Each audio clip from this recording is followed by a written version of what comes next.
మీలో ఎంతమంది సమంత ఫ్యాన్స్ ఉన్నారు? నాకైతే ఏం మాయ చేసావే మూవీ చూసినప్పటి నుంచి చాలా చాలా ఇష్టము. దాని తర్వాత నాకు పర్సనల్గా కూడా చాలా ఇష్టం అనమాట. తను చేసే సోషల్ వర్క్ అన్నీ చాలా బాగుంటాయి. మరి మన ఫేవరెట్ సెలబ్రిటీని ఇంత అడ్మైర్ చేస్తున్నప్పుడు వాళ్ళ కొత్త మూవీ కూడా అంతే చేయాలి కదా. అందుకే మేమైతే మా ఇంటి బంగారం మూవీకి స్టార్ట్ అయిపోతున్నాము. అండ్ ఆల్సో ఈ మూవీతో పాటు 2 వీక్స్ బ్యాక్ మేమైతే సంగీతం మూవీ చూసాము. ఆ మూవీ కూడా చాలా చాలా బాగుంది, చాలా మీనింగ్ఫుల్గా ఉంది. నాలో అయితే చాలా చేంజెస్ తీసుకొచ్చింది ఆ మూవీ మాత్రం. ఇంకా ఈ మూవీకి వస్తే ఇది కూడా చాలా చాలా బాగుంది. దీనికోసం మేమైతే ముందే బుక్ చేసేసుకున్నాము.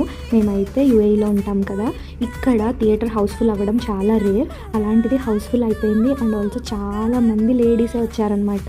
నాకు చాలా బాగా అనిపించింది. ఇలా గర్ల్ డేట్స్కి వెళ్ళి చాలా రోజులైంది. నా ఫ్రెండ్స్ని నేను చాలా మిస్ అవుతున్నాను. ఇంకా నా మెడిసిన్స్ కూడా అన్ని ప్యాక్ చేసుకొని బ్యాగ్లో మేమైతే మూవీకి వెళ్ళిపోయాము. ఆల్రెడీ చెప్పా కదా, మూవీ చాలా బాగుంది. సమంత మాత్రం ఫైట్స్ తీసేసింది. ఇంకా తన లుక్స్ అండ్ స్టైలింగ్ అయితే చాలా బాగున్నాయి. నిజంగా బాపు గారి బొమ్మలాగే ఉంది.